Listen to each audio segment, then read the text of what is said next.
Que Dios les bendiga.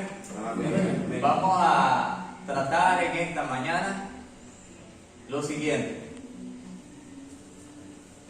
¿cómo exponer un mensaje? Es la pregunta a responder. Anteriormente hemos hablado de los fundamentos de la predicación y de la estructura de un sermón. Pero un sermón no está completo hasta que tenga los materiales de apoyo para presentarlo a la congregación. Es decir, que un bosquejo sirve como el esqueleto, pero el esqueleto tiene que tener carne para que tal mensaje impacte la vida de aquellos que nos escuchan.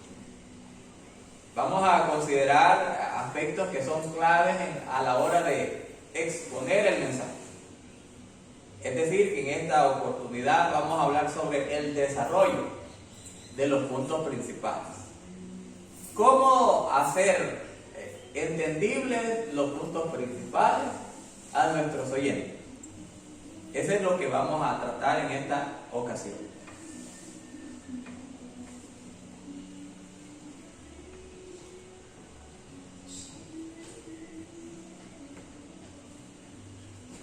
Entiéndase, exposición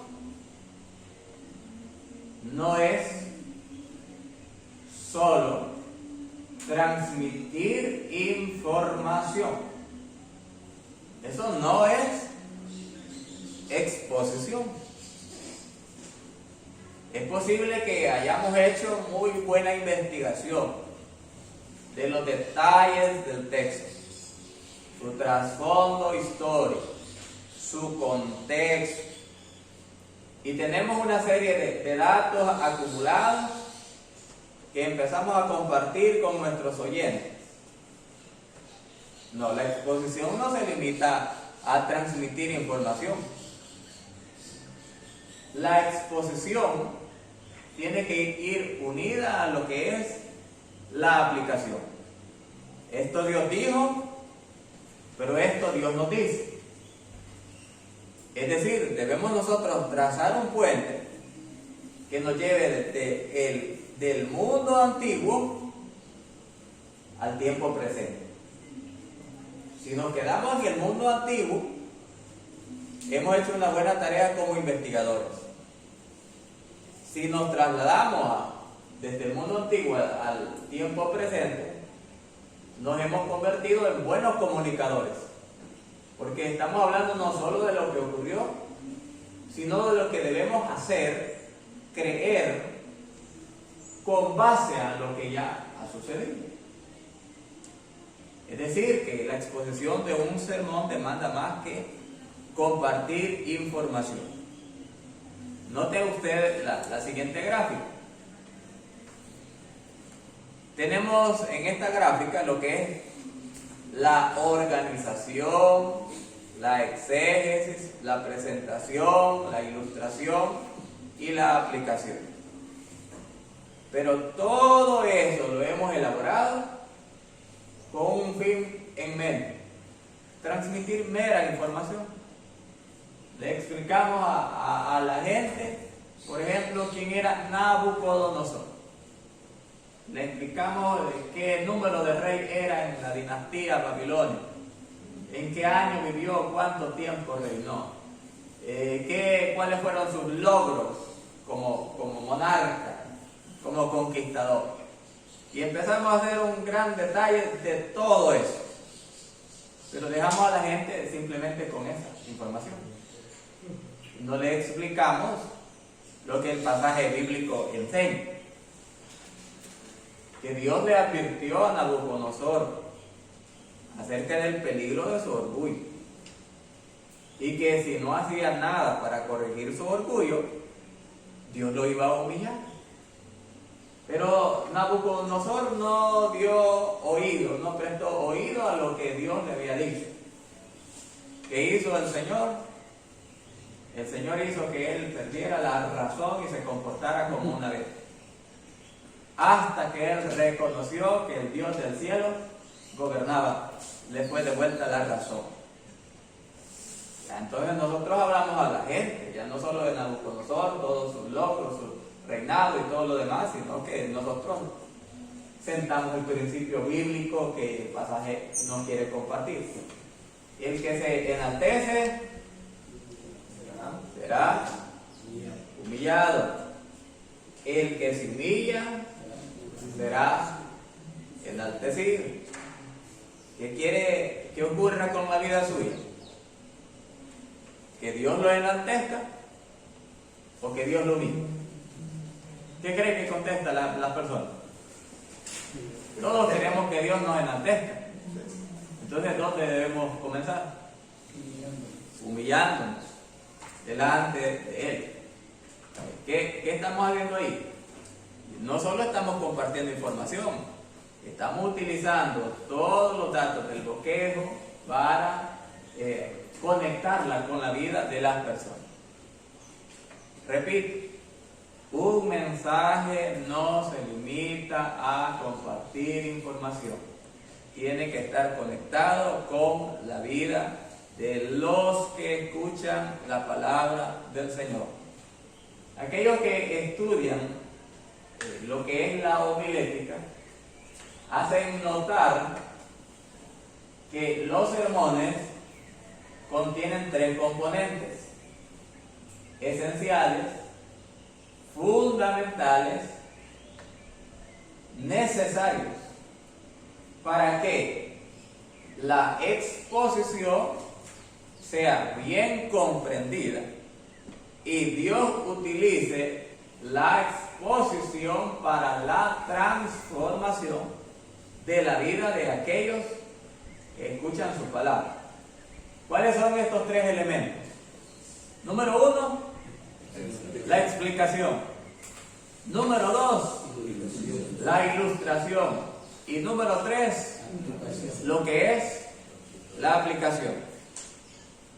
Quiero que mentalmente imaginen un bosquejo y que estos 3 elementos los coloque en cada punto principal.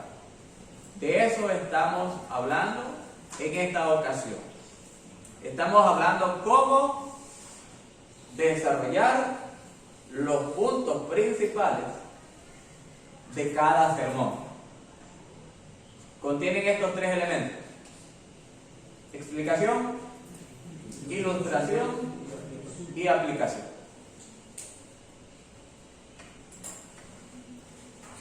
¿A qué pregunta responde la explicación, hermanos? ¿Qué dice el texto? ¿Qué dice el texto? Cuando usted explica, está diciéndole a la gente, el texto bíblico dice esto. Dice el apóstol Pablo a Timoteo: procura venir a verme antes del invierno. ¿Por qué le dijo eso? Porque la navegación era difícil, si no imposible, en invierno. Para llegar a Roma tenía que ir en barco, Timoteo. Y si permitía que el invierno comenzara, no iba a ser posible el viaje y ya Pablo estaba a punto de ser ejecutado. ¿Qué está usted haciendo? Explicando el pasaje bíblico. ¿Qué dice el texto? ¿La ilustración a qué pregunta responde? Muéstrame lo que dice el texto. Muéstrame lo que dice el texto. El orgullo nos impide ver la bendición de Dios en nuestra vida. Con gran pompa viajó de Siria hasta la tierra de Israel porque había oído que en Israel había alguien que podía sanarlo de su lepra. Así que él esperaba el milagro, pero que el milagro se hiciera a su manera. Traía cartas de recomendación del rey de Asiria y las presentó a la persona equivocada. Él las llevó al rey de Israel, pero no era el rey de Israel el instrumento que Dios usaría para sanarlo, sino el profeta de Dios, Eliseo. Cuando lo orientaron de que se dirigiera a Eliseo, él creyó de que el profeta iba a rendirle homenaje, como estaba acostumbrado. El profeta simplemente envió un criado y le dijo: díganle a ese hombre que se vaya a sumergir al río Jordán 7 veces y va a quedar sano completamente de su enfermedad. Cuando Naamán escuchó lo que le fue dicho, se molestó porque hirió su ego. Él decía: yo pensé que el profeta iba a salir a recibir, iba a levantar su mano en lo alto, iba a invocar el nombre de su Dios, iba a hacer algún rito mágico y de repente iba a quedar sanado. Pero ¿cómo es esto que yo me voy a meter en agua sucia del Jordán cuando tengo ríos más limpios allá en sí? El orgullo estaba haciendo que la bendición de Dios no llegara a la vida de aquel hombre, hasta que lo convencieron sus siervos que lo que le estaban pidiendo era una cosa sencilla, y si simplemente lo hacía, tenía esperanza de que su enfermedad terminara. Hizo lo que le fue dicho y la sanidad le fue dada por Dios. ¿Por qué? Porque finalmente aquel hombre venció su orgullo, y cuando fue humilde, la bendición de Dios reposó sobre su vida. La ilustración, hermano. Nosotros hablamos de cosas que la gente solo las entiende en el mundo de la mente. Son ideas abstractas que la gente necesita comprenderlas, y las comprende cuando las conectamos a cosas que ellas conocen. Y eso se le llama la ilustración, que responde a la pregunta: demuéstrame o muéstrame lo que dice el texto. La aplicación contesta a la pregunta: ¿qué significa el texto para mí? Dígame, mi hermano. Una pregunta en cuanto al punto anterior, hermano. Pude notar de que para ilustrar el texto, usted lo estaba haciendo narrado de una manera adaptada. Sí. Eso también puede ser utilizado como ilustración. Consiste en una ilustración. Depende de su creatividad, hermano. Usted sabrá cómo hacer. Pero el punto es uno solo. Deje que la gente entienda la declaración de un principio a través de cosas conocidas. Y la aplicación es qué significa el texto para mí. Lo vamos a ver con más detalle después. En un mensaje expositivo bien planificado, estos tres elementos, es decir, la explicación, la ilustración y lo que es la aplicación, están incluidos en cada punto principal. Esto le da equilibrio a la exposición que usted realiza. Lo que es explicación, ilustración y la aplicación. Se debe de seguir el mismo orden para hacerlo, no siempre. A veces uno declara un principio difícil de asimilar. Lo que mejor podemos hacer es ofrecer una ilustración al principio. La ilustración nos sirve como una explicación en realidad de aquello que es complicado. Y luego que hacemos la ilustración, la conectamos a la aplicación. A veces uno puede variar cómo hacer esto, hermano. No es un patrón rígido a seguir, pero digamos a nivel general uno tiene que explicar, tiene que ilustrar y tiene que aplicar. Si fallamos en la aplicación, no estamos diciéndole a la gente cómo aquel principio debería afectar su vida. Es decir, que cada uno de ellos son importantes a la hora de predicar un mensaje bíblico. Tenga un enfoque personalizado. Cada congregación tiene sus cosas peculiares y nosotros debemos predicar de manera que ellos nos comprendan. Note usted que cuando nosotros comemos, no solamente ingerimos un solo tipo de alimento,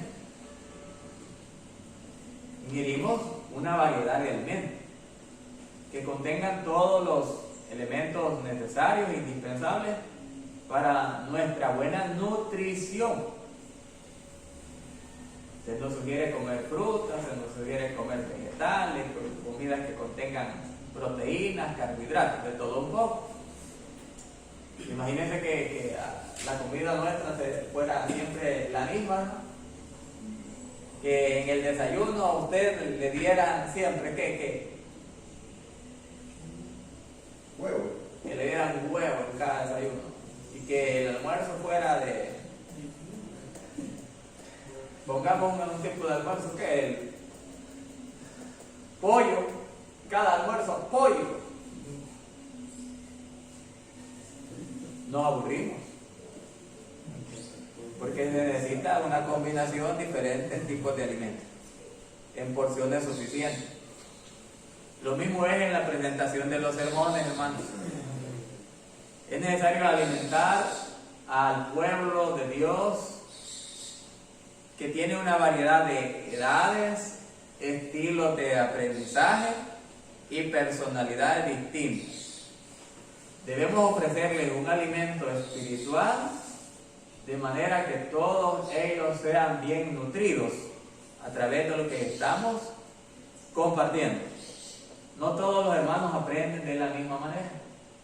Hay hermanos que son buenos para la lógica. Cuando uno hace cita a este tipo de hermanos, de personas de renombre, que ponen argumentos lógicos, los hermanos se deleitan en ese tipo de cuestiones. Por ejemplo, un hermano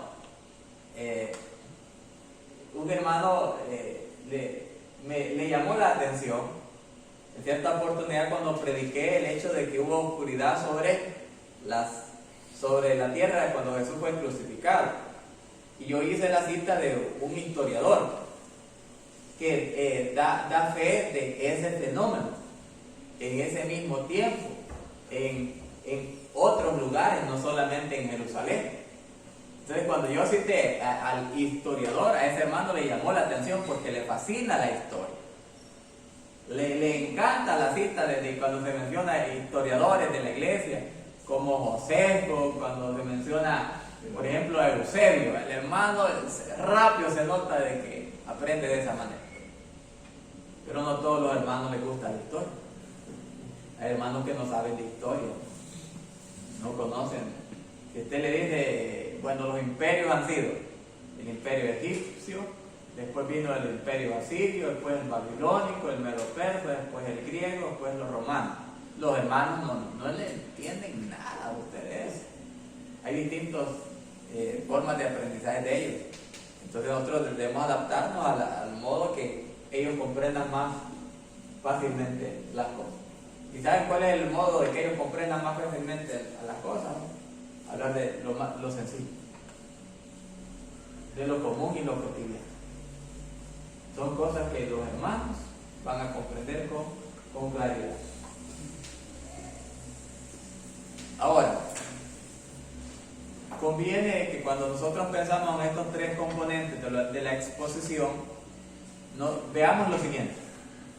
Las explicaciones preparan la mente, las ilustraciones preparan el corazón y las aplicaciones preparan la voluntad para obedecer a Dios.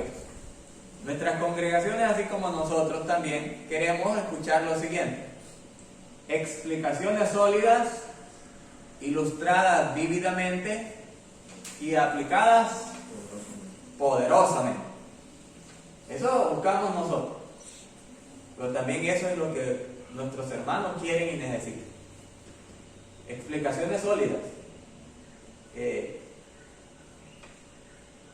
Creo que eran los fariseos. No. O eran los saduceos. Se me ha olvidado, hermano. Eso no se dice en el mensaje. O era, o usted está explicando con claridad. Ellos no creían en la resurrección. Creo que eran los fariseos. No. Los saduceos serían. No me acuerdo, hermano. Lo siento. No. Usted tiene que ser claro. ¿Quiénes eran los que no creían en la resurrección? Los saduceos. ¿Y quiénes son los que apoyaban a los romanos? Los herodianos. Usted tiene que estar seguro de las cosas. Esa de creo, me parece, denota inseguridad. Entonces, estos elementos son componentes necesarios de la exposición. Y decíamos con el primer componente. Una exposición del sermón contiene explicación. Y en la explicación, usted tiene que poner su atención en dos cosas: en el texto y en su audiencia, porque ambos le van a orientar sobre cómo explicar y qué explicar. Hagamos un ejemplo.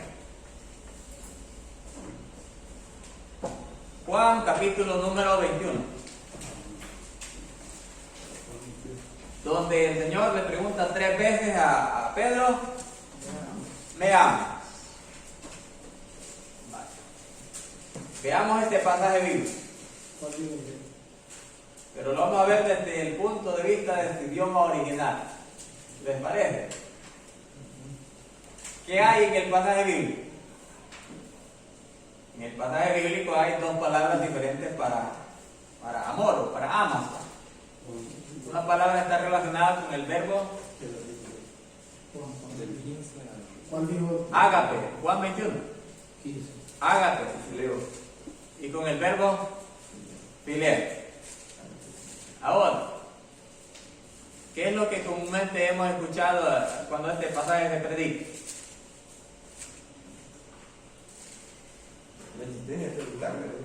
La insistencia en preguntar. Pero también nosotros hemos encontrado en este pasaje bíblico la siguiente explicación: que cuando Jesús usa la palabra ágape, él le está diciendo a Pedro: me amas con el amor de Dios. 2 veces. Cuando ve que Pedro simplemente está contestando: sí, yo te amo como un amigo, porque usa fileo, o tú sabes que yo te quiero, sería nuestra traducción. Tú sabes que yo te quiero. En la última, el Señor baja al mismo nivel de Pedro y le dice: Pedro, ¿me quieres? Y Pedro dice: sí, Señor, te quiero. Entonces nosotros hacemos diferencia entre las 2 palabras. Pero fíjense, hermanos, que esa distinción la hemos hecho nosotros, pero no existía realmente en el primer siglo entre la palabra ágape y la palabra fileo. Se los compruebo. Dice el apóstol Pablo: de que Demas lo ha abandonado amando a este mundo. ¿Cuál palabra creen que usa ahí para amando? Ágape. Entonces no puede decir que usted Demas amó al mundo con el amor de Dios.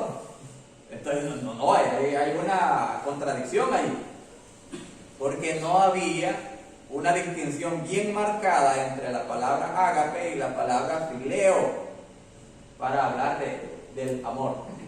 No la había bien marcada. Nosotros la hemos hecho marcada, pero en realidad en el primer siglo no estaba así de marcada como nosotros la tenemos. Quizá en nuestra explicación, lo que el autor, estoy diciendo, no estoy diciendo que esta es la palabra final,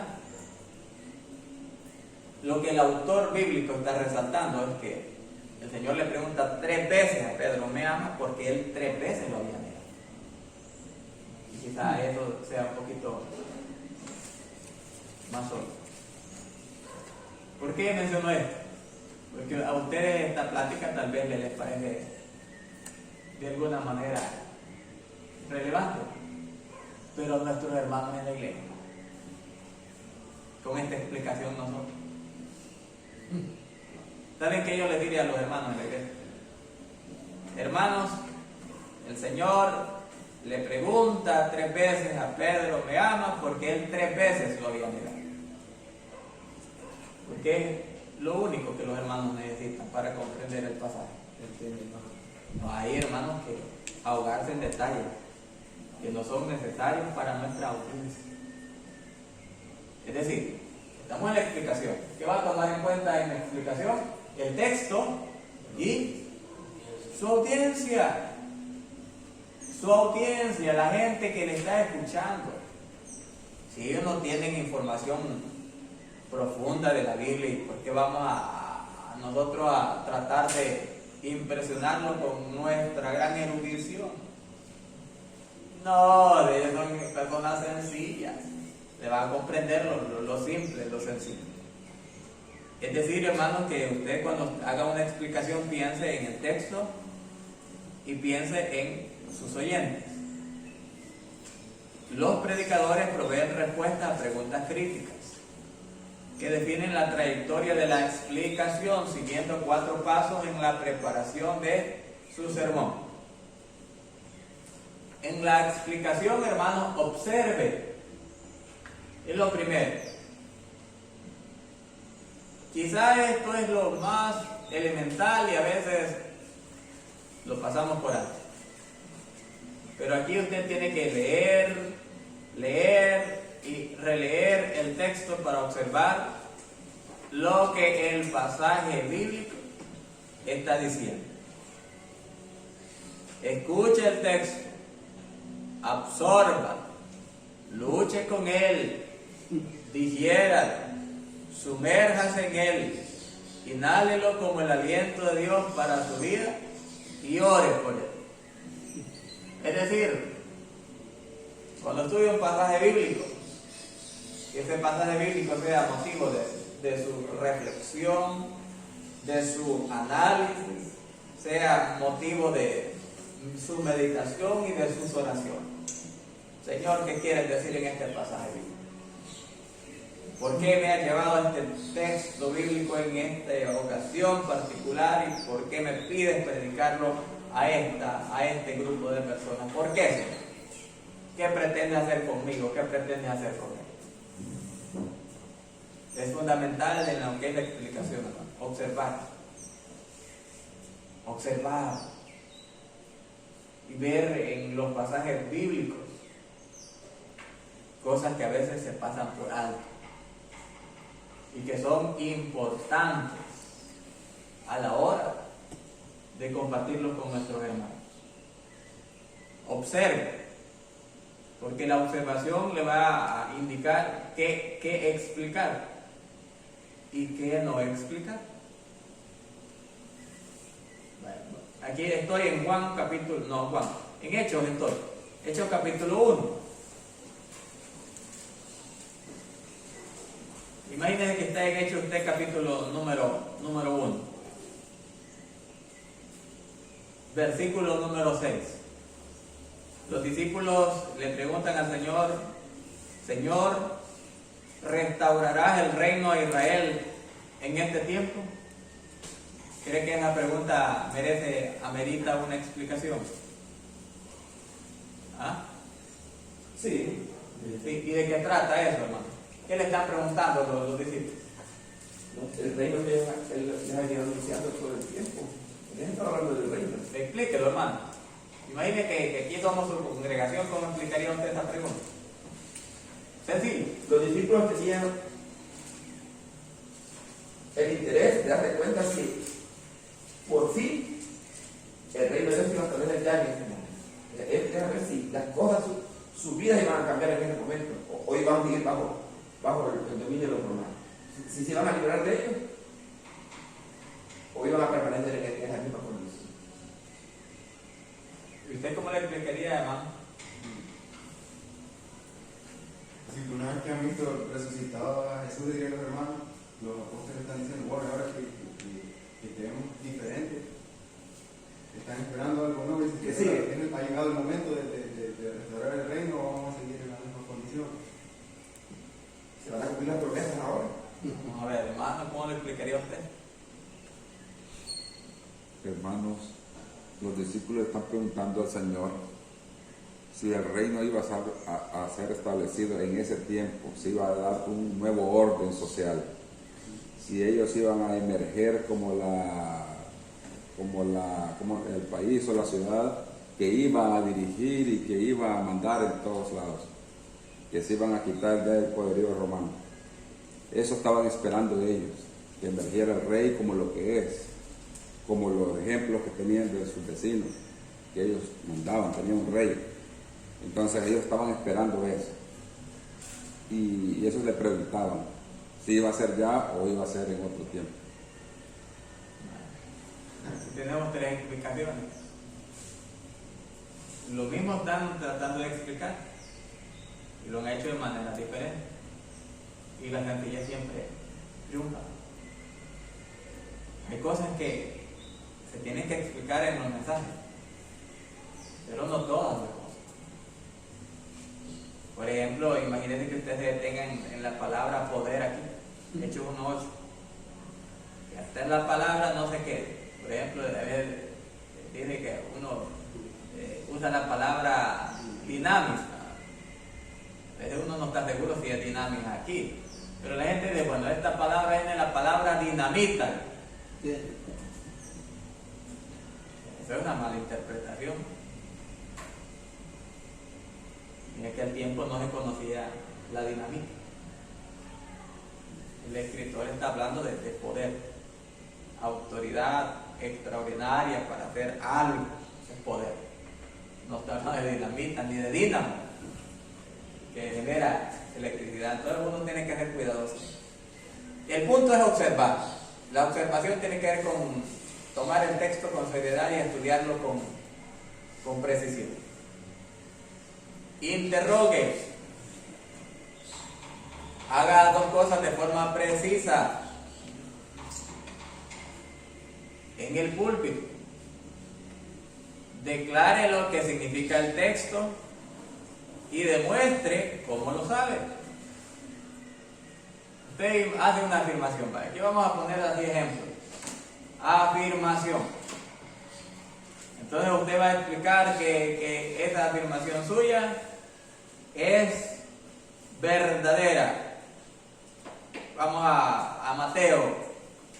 El nacimiento de Jesucristo fue así. Estando desposada María, su madre, con José, antes que se juntasen, se halló que había concebido del Espíritu Santo. Dígame usted si tengo o no la razón en lo que voy a afirmar.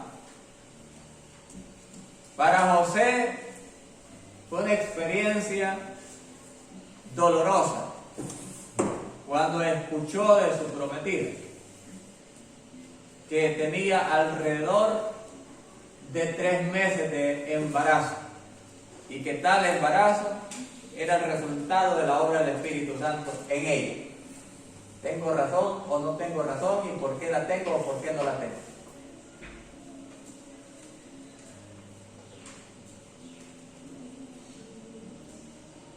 No se callen, el que calla otorga. El mismo texto explica que él la quería dejar no para no infamarla. Ajá. Entonces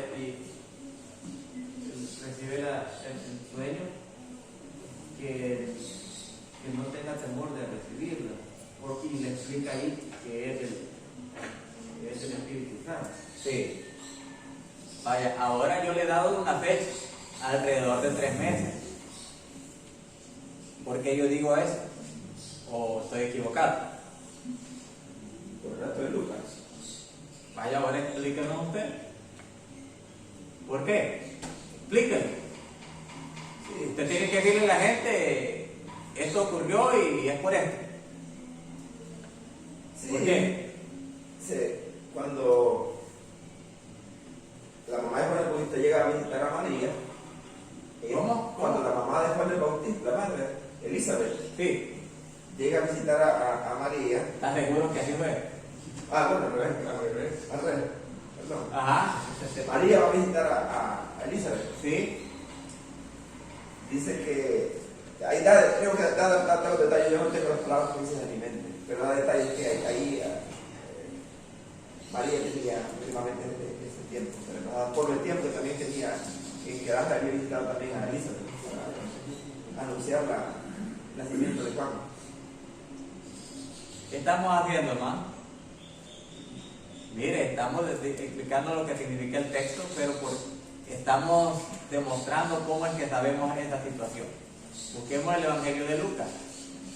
No nos quedemos con la duda.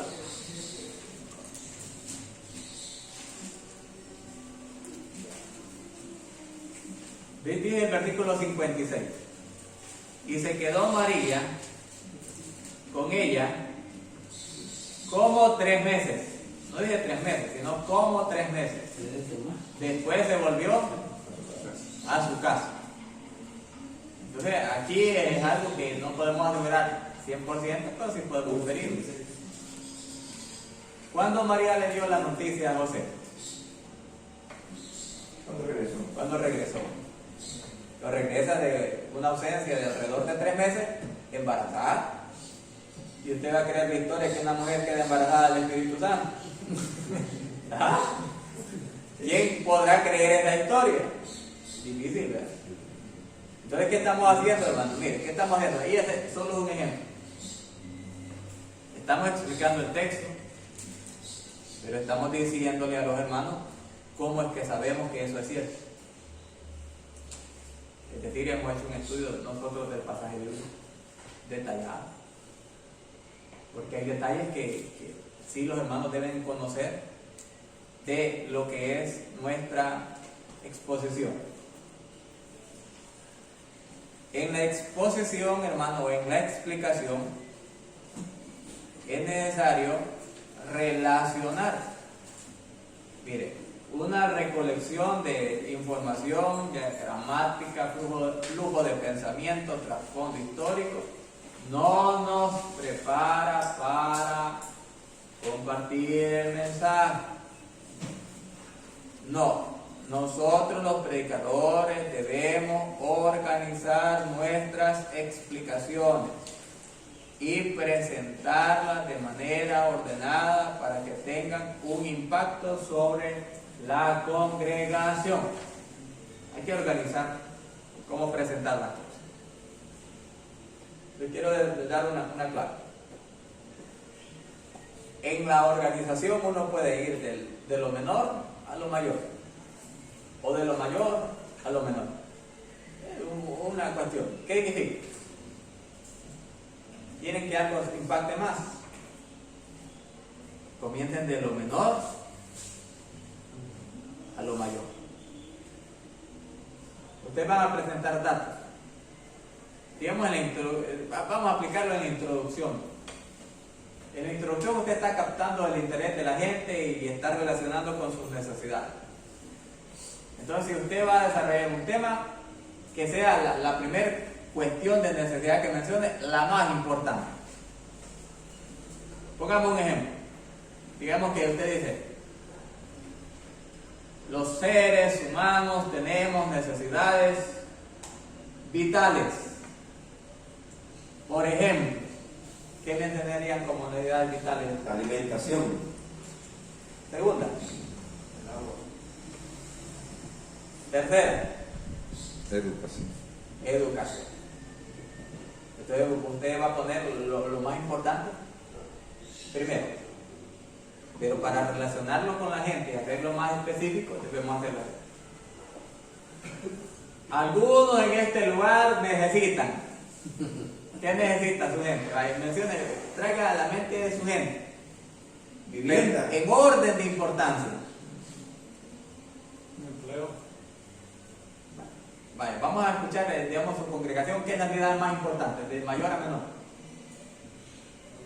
Salud y alimentación. Alimentación. Salud. ¿Qué más? Alimentación. Alimentación. ¿Qué más? Techo. Techo. ¿A usted? ¿Quién mencionó acá? En su iglesia, ¿cuáles son las necesidades de orden importantes? ¿Quién dijo? ¿Usted fue? Empleo. Empleo, la segunda. Transporte propio, un vehículo. Ajá, tercera. Tiene que conocer a su gente, tiene que conocer a su gente. ¿Ah? Hijos obedientes. Ah, vaya. Vaya, la cuestión es una sola. Cuando uno organiza sus explicaciones, debe presentarlas por orden de importancia para causar mayor impacto. Aquello que es más importante llaman más la atención de la gente. Aquello que es importante. Entonces hay que organizar o relacionar las explicaciones al momento de presentar. Y esto es lo que estamos hablando. El predicador debe cubrir eficientemente el texto completo, pero no necesariamente usted tiene que explicar el pasaje bíblico tal como está escrito. Vamos a ver esto. Estamos hablando solo de la explicación. En la explicación usted debe abarcar el texto completo, debe abarcar todo el pasaje bíblico. Ahora, aquí hay algunas cláusulas.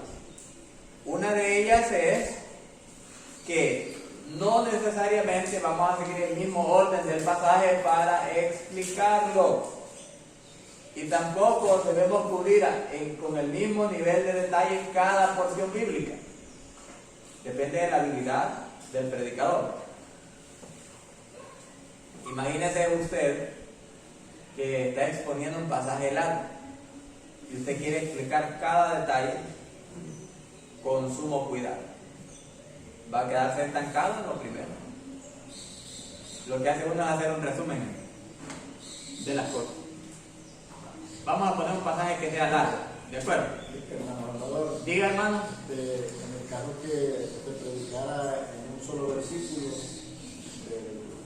de la Biblia, usando un tema, que podríamos hacer ahí, porque pues sí, no tenemos hilaridad de pensamiento, ¿verdad? No sé, Sí. pues sí, para mayor quizás entendimiento de los hermanos, tendríamos que buscar citas bíblicas aparte del que tenemos ahí. Mire, recuerde, para predicar un mensaje tiene que tener una unidad de pensamiento completa. Generalmente un versículo generalmente un versículo no es una unidad de pensamiento completa. Tiene un contexto. Es decir, si usted solo toma un versículo, quizás lo esté sacando fuera de contexto. Lo conveniente es identificar el pasaje bíblico donde aparece una unidad de pensamiento completa. Como hemos visto en las cartas paulinas generales, se llama párrafo la unidad. En narraciones se llama episodio o escena. Y en poesía pues se llama el poema o la estrofa. Lo ideal es eso, ¿no? Porque generalmente, digamos, un solo versículo no constituye una unidad de pensamiento completa. Aquí vamos en el punto de organizar. ¿Cómo funciona esta cuestión? Voy a tratar de concentrar. En la organización usted va a explicar todo el texto. No necesariamente siguiendo el mismo orden que tiene el pasaje bíblico, ni tampoco utilizando la misma profundidad en cada parte del pasaje que está aquí. Aquí estoy yo, por ejemplo, en Lucas capítulo número 2, donde nace el Señor y los pastores van a visitarlo. Noten ustedes. Armemos un bosquejo conceptual del pasaje. El versículo 8 habla de los pastores. Y a estos pastores se les presenta un ángel para darles una noticia. Del 8 al 12 aparece la conversación entre los pastores y el ángel. Del 13 al 14 aparece la multitud de ángeles, que dicen gloria a Dios en las alturas, en la tierra paz, buena voluntad para con los hombres. Y del 15 hasta el 20 habla de la visita de los pastores al niño Jesús. ¿De acuerdo? Imagínense que usted empiece a exponer el pasaje bíblico y comienza, hermano, a explicar los detalles del pasaje. Habla de los pastores, ¿no? Habla de los pastores, quiénes eran, dónde vivían, qué hacían, qué no hacían. Después habla de vigilias, las vigilias de la noche. Habla de las vigilias hebreas, que eran cuántas, ¿no? 4. Eran los romanos, los hebreos eran 3. Y él empieza a hablar de las 3 vigilias. Ahora, se comienza usted, habla de ángel, el ángel, empieza a hacer un estudio de los ángeles. Después, no temáis. Ay, aparecen tantos mandamientos de no temáis en la Biblia. Después de la ciudad de David, habla sobre Belén. Y después la palabra Salvador, y empieza. No, hermano. No sale nunca del pasaje bíblico. ¿Sabe cómo resume todo este pasaje bíblico? Este pasaje habla en una noche, un ángel se le apareció a un grupo de pastores para darle la noticia del nacimiento del Salvador. Después de eso, una multitud de ángeles alababan a Dios por ese plan de salvación que estaba llevando a cabo. Impactados por el mensaje del ángel y aquella multitud de otros, los pastores decidieron confirmar lo que se les había dicho. Efectivamente fueron y encontraron tal como les había mencionado el ángel, que el Salvador del mundo había nacido. En esas palabras explicó ya usted todo el pasaje, lo básico. Eso hace la explicación. No se concentra en detalles, sino que uno tiene que tener la habilidad de resumir a fin de avanzar los pasajes bíblicos. ¿Se entiende esa parte, no? Sí. Muy bien. La primera parte de lo que es un sermón, la exposición de un sermón es la explicación, que tiene que ver con el hecho de hacer notar detalles a los hermanos para que ellos los comprendan. Algunas cosas hay que explicarlas, otras cosas están sobreentendidas. Y uno no tiene que tener en menos a los hermanos que no van a comprender los detalles. Hay detalles que los hermanos lo saben y usted está explicando de más cuando quiere hacer eso. Vamos a llegar hasta aquí. Vamos a salir y regresamos en 30 minutos. 10:27 regresamos.